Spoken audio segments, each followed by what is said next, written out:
ईमान, उम्मीद, मोहब्बत ये तीनों मिल जाएं तो हो जाती है रोशन राहें, रोशन राहें, रोशन राहें, रोशन राहें, रोशन राहें।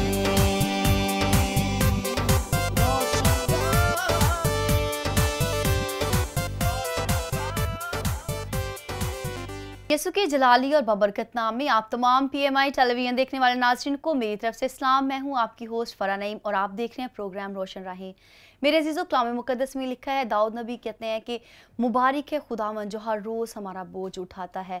सो हम खुदावंद के नाम को जलाल देते हैं और खुदावंद के नाम की वडियाई करते हैं, उस बात के लिए शुक्रगुजारी करते हैं कि हर रोज़ वो हमारा बोझ उठाता है और कभी हमें थकने नहीं देता। वो चाहता है, और क्योंकि यीशु मसीह ने भी कहा है कि ऐ थके मांदे बोझ से दबे हुए लोगों मेरे पास हो, मैं तुम्हें आराम दूंगा। तो जब हम खुदावंद के साथ वफादारी के साथ चलेंगे, खुदावंद से प्यार करेंगे और ईमान रखेंगे कि खुदावंद हर रोज़ हमारा बोझ उठाता है, तो यकीनन खुदावंद हमें बरकत देगा और हमें सरफराज करेगा, हमें कामयाबियाँ मिलेंगी और हमारी राहें जो हैं वो रोशन रहेंगी। मेरे अजीज़ों, आज हमारे साथ बहुत ही एक खूबसूरत कपल, बहुत ही ब्लेसड कपल मौजूद है जो कि फैसलाबाद से बिलोंग करते हैं और दोनों जो हस्बैंड वाइफ हैं मुख्तलिफ शोबाजात में अपनी खिदमात सर अंजाम दे रहे हैं। तो आइए आपकी मुलाकात करवाती हूँ मिसेस काशिफ से और मिस्टर काशिफ से। तो हमारी पहली मेहमान मैम इरम हमारे साथ मौजूद हैं। God bless you and welcome to the show. कैसी हैं आप? थैंक यू, और मैं शुक्रगुजार हूँ पास्टर साहब का और PMI चैनल का कि उन्होंने हमें मौका दिया ताकि हम आएँ और अपने ख्यालात का इजहार करें। और हम खुदावंद की शुक्रगुजारी करते हैं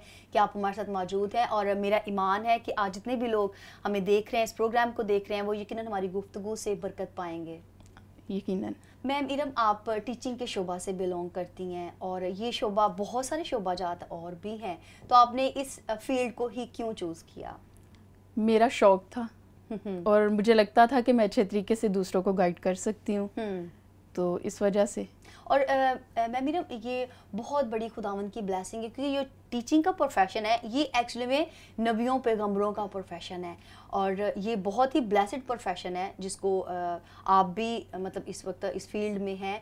और कैसा आपको महसूस होता है जब आप स्टूडेंट के साथ क्लास में होती हैं? मुझे बहुत अच्छा फील होता है क्योंकि बहुत सारी बातें जो हैं वो हम उनको सिखा सकते हैं। बहुत सारी कमियाँ जो हम में रह गई हैं, हम कोशिश करते हैं कि हम आने वाली नस्ल में जो है वो कन्वर्ट ना होने दें, बिल्कुल, और उनको बेहतर जो है उनकी जो लाइफ है उनको स्पेंड करने का मौका अता फरमाएं। लेकिन मैं समझती हूँ कि टीचर है जो सबसे पहले जो है वो बच्चे के पीछे जो है उनको सपोर्ट करता है और एक बच्चे की नशोनुमा में उसको बिल्डअप करने में एक टीचर का बेसिक रोल होता है। बिल्कुल, एक बच्चा जो है वो एक कोरे कागज़ की तरह होता है। बिल्कुल, माँ बाप तो उसकी परवरिश करते हैं लेकिन उसको सही राह जो देता है, उसको जो एक सीधी राह, उसकी जो फ्यूचर लाइफ है वो एक टीचर देता है कि वो उसे किस तरफ जाना है। बिल्कुल, और ये खुदावंद की तरफ से हिकमत होती है। ये सारी ब्लेसिंग हम अपनी तरफ से कुछ नहीं कर सकते या हम खुद से कुछ सिखा नहीं सकते। जब तक खुदावंद हमारे साथ ना हो तो हम कभी भी दूसरों को जो है वो गाइड नहीं कर सकते। खुदावंद ही हमें सलाहकार बनाता है, तभी तो हम दूसरों की सलाह करते हैं ना। तो इस वक्त आप कौन से सब्जेक्ट जो हैं वो बच्चों को स्टडी करवा रही हैं?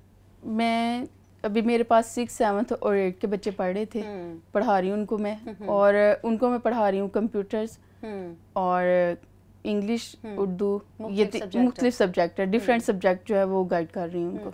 तो कौन सी एज के बच्चे जो हैं उनको आप टीच कर रही हैं? तकरीबन 13 to 15 ईयर के हैं। टीनेजर हैं सारे। तो मैं समझती हूँ कि ये बहुत ही एक खूबसूरत पीरियड होता है और टीनेज ऐसी एज होती है जिसमें हम या तो फिर सुधर गए या फिर बिगड़ गए। तो कैसे आप डील करती हैं? क्योंकि बहुत बच्चे काफ़ी ज़्यादा नोटी भी होते हैं उसमें और काफ़ी ज़्यादा मैं समझती हूँ कि बहुत सुस्ती भी उनमें होती है और फिर उनको एक्टिव करना बहुत ज़्यादा ज़रूरी होता है। तो किस तरह से आप ये इन चीज़ों को मैनेज करते हैं? हम बच्चे की पहले तो सबसे एक एज अ टीचर हम उसकी नफ्सियात को देखते हैं कि बच्चा बहुत ज़्यादा ज़रूरी है नफ्सियात को देखना, क्योंकि कुछ बच्चे जो हैं वो उनको कोई ना कोई प्रॉब्लम हो सकती है, वो फाइनेंशियली भी हो सकती है, वो घर का माहौल भी उन पे डिपेंड कर सकता है। बिल्कुल, हो सकता है कि वो बाहर गली में आते जाते स्कूल के दौरान उनको कोई प्रॉब्लम हो जिसकी वजह से वो डिस्टर्ब हो। बिल्कुल। सबसे पहले तो हमें उनकी नफ्सियात को जानना बहुत ज़रूरी है, बिल्कुल। फिर उसके बाद उनको जो है वो गाइड किया जा सकता है। और नाज़रीन, इस वक्त मैम इरम ने भी बड़ी अच्छी बात की है कि बच्चों की नफ्सियात को देख के जो है उनको स्टडी करवाया जाता है। और ये 2-3 ऐसे मैं समझती हूँ कि एरियाज़ हैं जहाँ पे बच्चों को मुश्किल पेश आ सकती है। सबसे पहले तो घर है, घर का माहौल। घर का माहौल जो है वो आपका पुरसुकून होगा, तभी आपके बच्चे जो हैं वो अच्छी परवरिश पाएंगे, अच्छी उनकी तरबियत होगी। तो ये बहुत ज़्यादा ज़रूरी है कि हम अपने घरों का जो माहौल है वो पुरसुकून रखें, खुश रहें और खुदावंद के साथ बातें करते रहें। बच्चों को खुदावंद की तरफ माइल करें, खुदा की बातें उनके साथ करें। और जब आप खुदावंद के साथ रिलेटेड रहेंगे तभी आपका और ख़ानदान जो है, आपका घराना जो है, आपके बच्चे जो हैं वो बरकत पाएंगे। तो अभी हम अपने दूसरे मेहमान मिस्टर काशिफ के साथ बातचीत करेंगे। God bless you and welcome to the show. कैसे हैं आप सर? बहुत शुक्रिया, गॉड ब्लेस यू। आपका और आपके चैनल का, PMI TV का बहुत शुक्रगुजार हूँ कि उन्होंने हमें दावत दी। मिस्टर काशिफ, आप बैंक में अपनी खिदमत सर अंजाम दे रहे हैं, तो इस वक्त आप कौन से रैंक पे है? क्या अपनी खिदमत के बारे में हमारे जो नाज़रीन को बताइएगा। जी, मैं कंज्यूमर बैंकिंग में हूँ और 3 किस्म की बैंकिंग होती है। 3 किस्म की बैंकिंग होती है। उसमें पहली आती है कमर्शियल बैंकिंग, कन्वेंशनल बैंकिंग और कंज्यूमर बैंकिंग। तो आप कौन से रैंक पे हैं? जी, मैं कलेक्शन ऑफिसर हूँ। कलेक्शन ऑफिसर हैं। तो किस किस्म की collection, money collection, credit card collection, किस किस्म की कलेक्शन? ये भी कंज्यूमर कलेक्शन में 3 प्रोडक्ट्स आती है। उसमें ऑटो, पर्सनल लोन और क्रेडिट कार्ड। मैं क्रेडिट कार्ड डिपार्टमेंट में हूँ।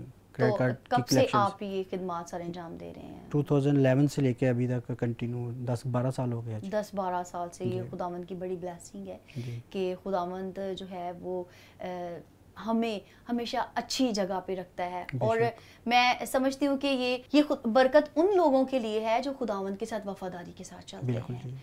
तो क्या कहते हैं आप इस बारे में कि आपकी कामयाबी के पीछे खुदावंद का फजल और माँ बाप की स्ट्रगल, आपकी मेहनत? बिल्कुल जी, खुदा की ब्लेसिंग है, तभी हम इस लेवल पर आते हैं। और क्योंकि बहुत सारे हमारे मसीही लोग जो है मतलब लेवल तक नहीं आते और नहीं वो अप्रोच करते, क्योंकि वो अदर एक्टिविटीज़ में चले जाते हैं। हाँ, और फिर हायर स्टडी नहीं होती। हाँ जी, बिल्कुल। और मैं अपने लोगों को यही बताना चाहता हूँ कि स्ट्रगल करें, मेहनत करें, खुदा आपको सरबुलंद करेगा, आपको लेके जाएगा, अगर आपकी नीयत सही है और आप एक लगाओ और आपकी लगन है तो खुदा आपको सरबुलंद जरूर करेगा। और फिर अगर आप अपने पैशन के साथ जो है, बिल्कुल पैशन के साथ आप मुत्तफिक हैं उसके साथ और अपने, हाँ, तो ये बहुत अच्छी बात होती है कि आपको कब से शौक पैदा हुआ कि आप ये बैंक का शोबा इख्तियार करें? देखिए जी, शौक नहीं है, ज़रूरत मैं कह सकता हूँ। हाँ जी, शौक वो चीज़ होती है कि जिसमें मतलब आप उस एक इंटरेस्ट हो। ठीक है, मैं मुख्तलिफ, इससे पहले भी मैं काम करता हूँ। ये नहीं कि मतलब ये मेरी फर्स्ट जॉब है। पहले में मैं 2002 से मैंने ICS किया, उसके बाद फिर मैं स्टडी भी करता रहूँ और साथ आपने कंटिन्यू, बिल्कुल, फिर MBA तक गया हूँ। फिर उसके बाद काम भी किया, साथ साथ फैक्ट्री में किया है। फिर उसके बाद स्टॉक एक्सचेंज में मुख्तलिफ एक्सपीरियंस आप करते रहे हैं और जहाँ पे भी खुदावंद आपको लेके जाते रहे आपने वहाँ पर अपनी। फिर उसके बाद ये बैंकिंग में आया हूँ जी, बैंकिंग सेक्टर में। तो फैमिली में कोई था इस शोबा से ताल्लुक़ रखता? नहीं, कोई नहीं था। अच्छा, तो पेरेंट्स का आपकी कामयाबी में कितना हाथ है? जी, मेरी वालदा का बहुत हाथ है, उन्होंने बहुत स्ट्रगल किया। हाँ जी, अबू तो थे मतलब काम पे, लेकिन वालदा ने हमें गाइड किया और बड़ी स्ट्रगल किया और इस लेवल तक किया। मैं कहती हूँ कि पेरेंट्स दोनों ही हमारे साथ होते हैं, हमारी कामयाबी में हमारे साथ होते हैं, वो हमें गाइड करते हैं। लेकिन जो माँ होती है उसका एक डिफरेंट किरदार होता है, एक डिफरेंट रोल होता है। मैं मेरा आपसे पूछना चाहूँगी, क्या कहना चाहेंगी आप इस बारे में, क्योंकि आप मदर भी हैं, तो कैसा आपको महसूस होता है, क्या समझती हैं आप इसको? एज अ मदर अगर मैं देखूं तो फादर जो हैं वो सुबह के निकले शाम को वापस घर आते हैं। बिल्कुल, उनकी अपनी एक लाइफ है, वो बिजी होते हैं उसमें। तो बच्चे जो सारा दिन है वो माँ के सामने रहते हैं। एज अ मदर हमें उनकी हर एक्टिविटी पे नज़र होनी चाहिए, उनके अच्छे काम, बुरे काम सब। और एज अ मदर हम जानते भी हैं कि मेरा बच्चा किस चीज़ में इंटरेस्टेड है, किस में नहीं है। बिल्कुल। तो मोस्टली जो आजकल हमारी सोसाइटी में जो डिफ़ॉल्ट है वो मदर्स का है, क्योंकि मदर्स प्रॉपर गाइड नहीं करती, उनको रिलैक्स रखती हैं बच्चों को। अगर वो कुछ गलत कर भी रहे होते हैं तो वो छुपा लेती हैं। उसको ओपन करना चाहिए। उसके बाप को, बच्चों के बाप को पता होना चाहिए कि मेरा बच्चा क्या कर रहा है। मोस्टली फादर को पता नहीं होता। और मैं समझती हूँ कि जब कभी कोई गलत स्टेप कोई बच्चा लेता है तो फिर वो फादर का मोस्टली यही होता है कि भाई मुझे तो पता ही नहीं था। तो ये दोनों का ही काम है, दोनों को एक दूसरे के साथ जो है गुफ्तगू में मिंगल रहना चाहिए। और जब आप अपने बच्चों की अच्छी बुरी बात को दोनों डिस्कस करें और उनके अच्छे बुरे कामों को दोनों डिस्कस करेंगे, तभी ही आप उनको अच्छे और बुरे काम से रोक टोक कर सकते हैं। तो ये बहुत ज़्यादा ज़रूरी होता है कि हमें जो गुफ्तगू है, ना कि वो उन चीज़ों को छुपाना है दूसरे से, बल्कि दूसरों के साथ शेयर करना है। अगर बिल्कुल अपने लाइफ पार्टनर के साथ आप शेयर करें कि हमारे बच्चों में ये एक्टिविटीज़ हैं। तो मैडम इस वक्त मैं आपसे पूछना चाहूँगी कि सब्जेक्ट जो चूज़ करते हैं सम टाइम बच्चे जो हैं, जैसे आप बताते हैं कि टीन एज में बच्चे चले जाते हैं, बहुत सारे बच्चे जो हैं वो मैथ्स में बहुत एक्टिव होते हैं, आर्ट में बहुत एक्टिव होते हैं, उर्दू में बहुत एक्टिव होते हैं, लेकिन विद द टाइम वो उसको चेंज करना शुरू कर देते हैं, या तो फिर वो पेरेंट्स की वजह से या अपने फ्रेंड की वजह से। तो क्या आप कहना चाहेंगी इस बारे में?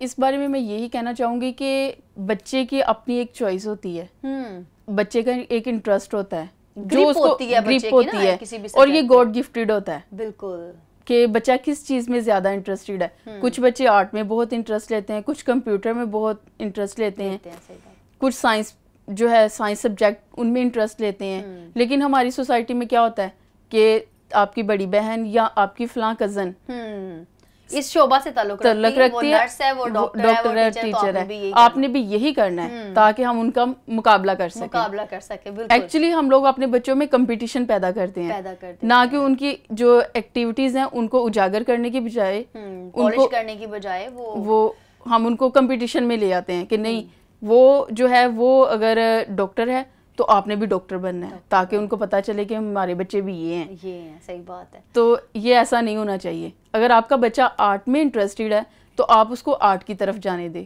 वो ज़्यादा बेहतर कर पाएगा बजाय कि वो डॉक्टर बने। चॉइस जो है ये बहुत ज़्यादा ज़रूरी है। आप किसी भी शोबा से ताल्लुक़ रखते हैं, आप ड्रेसअप होते हैं, तो उसमें भी आपकी अपनी चॉइस होती है। तो स्टडी के हवाले से हम बात कर रहे हैं, गुफ्तगू कर रहे हैं, तो मैम इरम जो है वो बहुत खूबसूरत तरीके के साथ बता रही हैं कि बच्चे का जो इंटरेस्ट जिस सब्जेक्ट में उनको ग्रिप है वो उसी को कंटिन्यू रखे और उसी में आगे बढ़े। इस वक्त हुआ चलता है शॉर्ट ब्रेक का, तो आपसे मुलाकात होती है एक छोटी सी ब्रेक के बाद।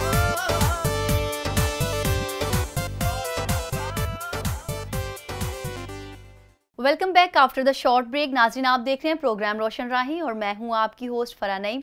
बहुत ही खूबसूरत गुफ्तगू जो अभी हम ब्लेसिड एक खूबसूरत कपल हमारे साथ मौजूद है उनके साथ कर रहे हैं। सर काशिफ, आपसे मैं पूछना चाहूँगी कि बहुत सारे लोग हैं जो कर्जा लेते हैं जी, और फिर वो कर्जे में ही दबे रहते हैं।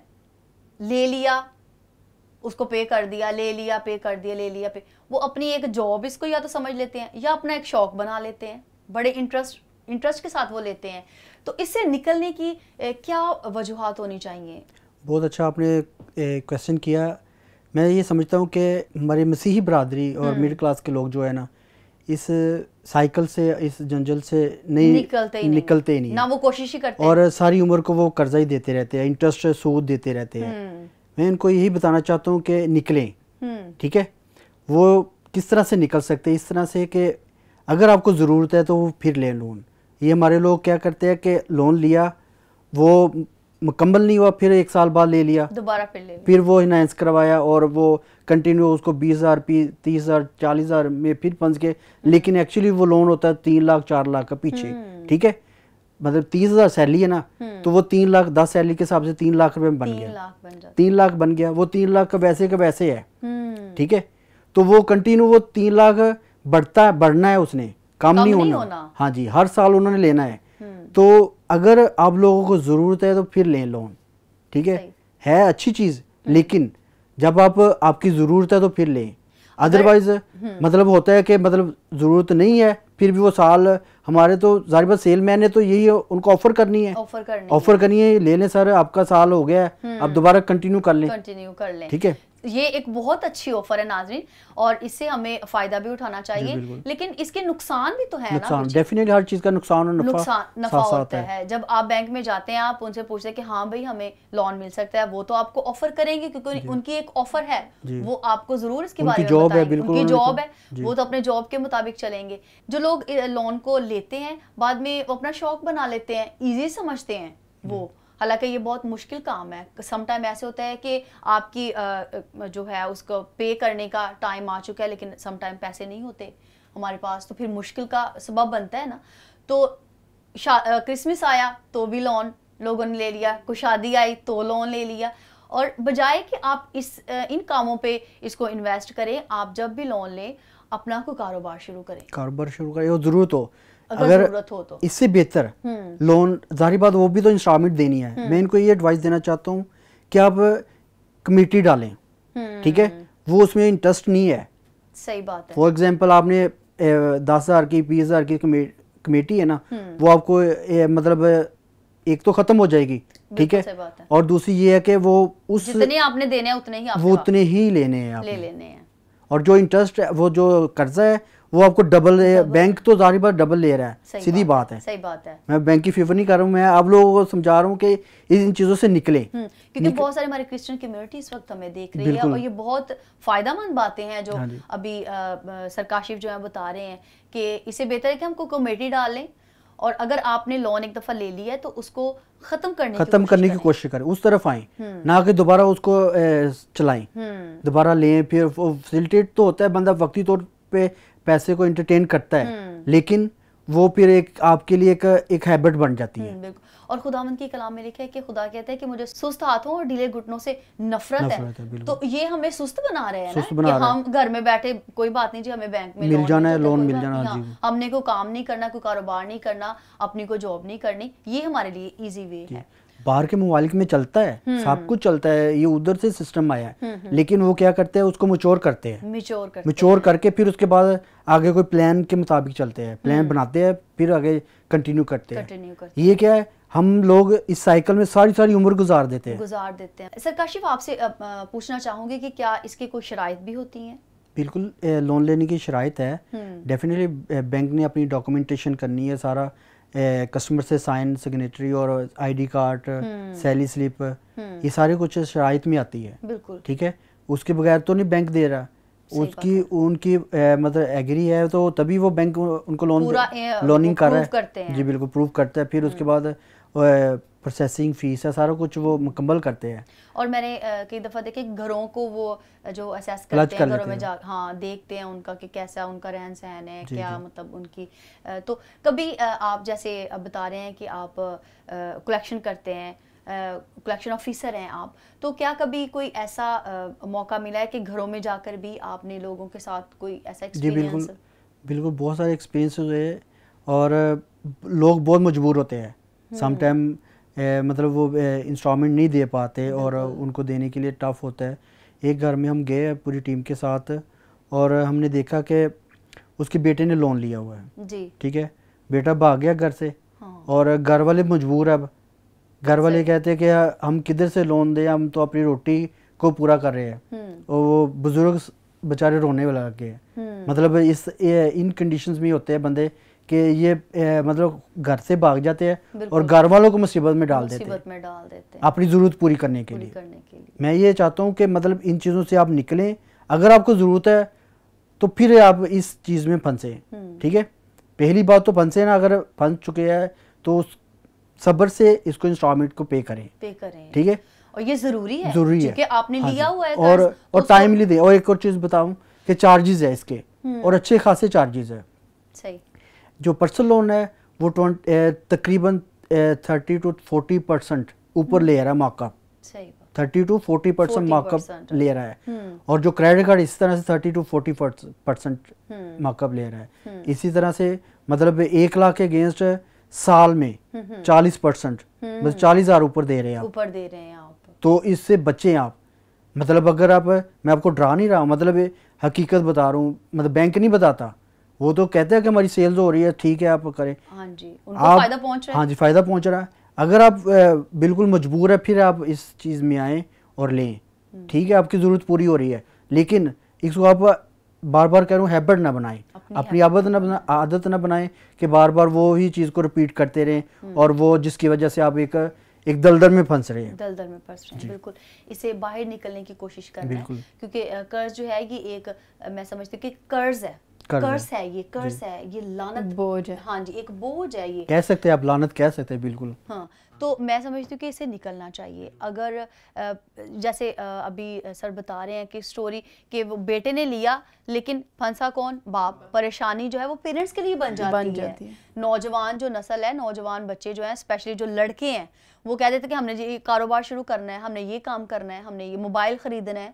ये चीज़ें भी बहुत ज़्यादा हो जाती हैं ना कि हमने ये मोबाइल अच्छा ख़रीदना है, तो कोई बात नहीं, वहाँ से लोन ले लेते हैं। लेकिन परेशानी जो है वो पेरेंट्स के लिए कभी भी अपने घराने के लिए परेशानी का सबब ना बने। मैं मेरा आपसे पूछना चाहूँगी कि जैसे कि मीडिया का दौर है, बच्चे घरों में मोबाइल्स बहुत ज़्यादा यूज़ करते हैं, कार्टून्स देखना पसंद करते हैं, फिल्म्स वो देखना पसंद करते हैं, तो वो टाइम जो स्टडी पे उनको स्पेंड करना चाहिए, वो इन एक्टिविटीज़ में जो है वो अपना टाइम जो है वो इन्वेस्ट कर रहे हैं। तो क्या कहना चाहेंगे, क्या इसके लिए जो पेरेंट्स इस वक्त देख रहे हैं उनके लिए क्या कोई आप एक नसीहत करना चाहेंगी? मैं उनको यही कहना चाहूँगी कि आप अपने बच्चे पे प्रॉपर नज़र रखें, उनका एक टाइम टेबल बनाएं कि बेटा आपने इस टाइम पे सुबह उठना है, नाश्ता करना है, स्कूल जाना है, स्कूल से वापस आके आपने क्या करना है, लंच करके रेस्ट करनी है, उसके बाद आपका स्टडी टाइम स्टार्ट है। बिल्कुल। तो आप प्रॉपर उसको 2 से 3 घंटे खुद उन पे फोकस करें और उनको टाइम दें कि ये आपने ये स्टडी करना है। अगर आप खुद नहीं एजुकेटेड तो एटलीस्ट उनको ट्यूशन भेजें और ट्यूशन जाके आप ये भी देखें कि बच्चे ट्यूशन गए भी हैं कि नहीं, वो वहाँ पे जाके स्टडी कर रहे हैं कि नहीं कर रहे। चेक एंड बैलेंस बहुत ज़्यादा ज़रूरी है। समटाइम जो पेरेंट्स होते हैं बच्चों को बस स्कूल जी उनको भेज दिया है, कोई बात नहीं, अब टीचर जाने और बच्चा जाने तो ये चेक एंड बैलेंस जो है बहुत ज़्यादा ज़रूरी है कि आप बच्चे स्कूल से घर आए हैं तो भी आप चेक करें कि उन्होंने क्या स्टडी की है, उनकी कॉपीज चेक करें। जैसे मैम मीरम बता रहे हैं कि अगर पेरेंट्स एजुकेटेड नहीं है, एटलीस्ट आप ये उनको कह सकते हैं कि बेटा अपनी कॉपीज हमें खोल के दिखाओ, वहाँ पे लिखा हुआ तो हम समझ सकते हैं, लिखा हुआ चेक किया हुआ हम देख सकते हैं। तो अगर जैसे वो ट्यूशन जाते हैं तो ट्यूशन वाले टीचर से, उनके ट्यूटर से जो है ज़रूर पूछा करें कि हमारा बच्चा जो है वो स्टडीज़ में कैसा है। और रादर एक मंथ में मैं कहती हूँ कि 2-3 दफ़ा स्कूल में जाके बच्चों को चेक करें। मोस्टली हम स्कूल वाले कॉल करते रहते हैं तो पेरेंट्स आते नहीं हैं, जी हम बिजी हैं, हम बिजी हैं। तो अपने बच्चों जो आपके जिनके लिए आप कमा रहे हो उन्हीं पे टाइम नहीं आप थोड़ा सा निकालोगे तो फायदा क्या है ऐसी कमाई का।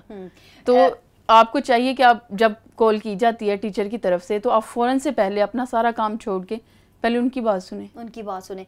और मैम मीरम सम टाइम ऐसे भी देखने को मिला है कि पेरेंट्स होते हैं घरों में बच्चों को अच्छे कपड़े और उनकी इंटरटेनमेंट के लिए बहुत कुछ करते हैं, मोबाइल्स, LCDs होती हैं, कार्टून्स, फिल्में, हर चीज़ मतलब वो कर लेते हैं, लेकिन जब वो स्कूल की फीसिस के बारे में जो पेरेंट्स हैं वो आर्ग्यू बहुत ज़्यादा करते हैं। क्या समझते हैं आप इस बात को, ये अच्छा तरीकाकार है क्या? मतलब पेरेंट्स को क्या करना चाहिए? बच्चों को चाहिए कि आप अपने बच्चे के दिमाग पे खर्च करें, ना कि उसकी बॉडी पे खर्च करें। क्योंकि अगर अच्छे कपड़े दे रहे हैं वो बॉडी के लिए हैं, मोबाइल ये वो सारा कुछ जो है वो ज़रूरी नहीं है।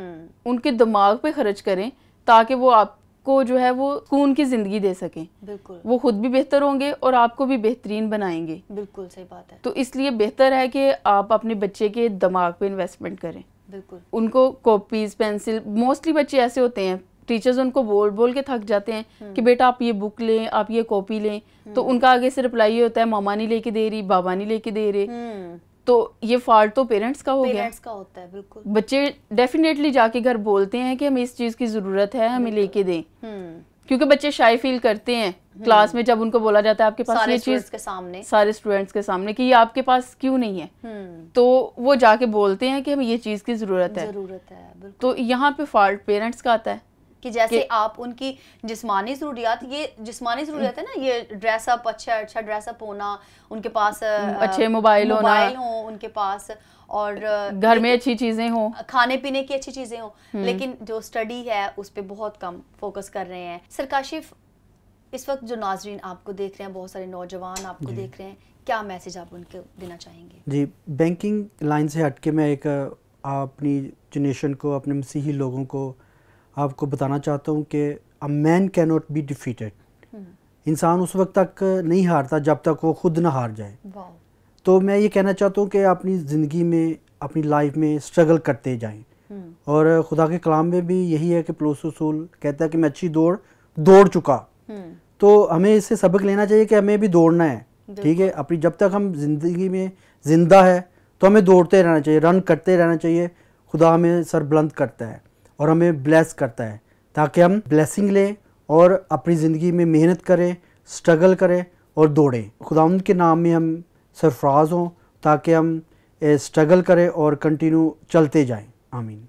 थैंक यू सो मच, बहुत ही खूबसूरत मैसेज आपने दिया। मैम इरम, आप कोई खूबसूरत मैसेज जो आप इस वक्त नाज़रीन को देना चाहें? मैं एज अ मदर यही पैगाम देना चाहूँगी कि हमें बच्चों की तरफ जो है चेक एंड बैलेंस रखना है, उनकी हर एक्टिविटी पे नज़र रखनी है। थैंक यू सो मच आप दोनों का हमारे प्रोग्राम में तशरीफ़ लाए और बड़ी अच्छी गुफ्तगू आपके साथ रही। बहुत खूबसूरत बातें जो हैं वो हमारे नाज़रीन को सीखने को मिली हैं। खुदावंद के नाम को जलाल देते हैं। जैसे कि सर काशिफ बता रहे थे कि मुक़द्दस पौलुस रसूल कहते हैं कि मैं अच्छी दौड़ जो है वो दौड़ चुका हूँ। हमने भी अपने ईमान की दौड़ जो है वो दौड़ते रहना है और कभी भी इसमें नाकाम नहीं होना। आप किसी भी मंजिल में, आप किसी भी फील्ड में कभी भी थके ना। जैसे कि प्रोग्राम के स्टार्ट में मैंने कहा था कि खुदावंद हमारा बोझ उठाने वाला है और वो कभी भी हमें थकने नहीं देता, बल्कि वो कहता है कि हम दौड़ते चले जाएं और अपनी मंजिल को ज़रूर आप हासिल करेंगे। सो खुदावंद में खुश रहें, मसरूर रहें। खुदावंद आपको बहुत ज़्यादा बरकत दे। Keep watching PMI television.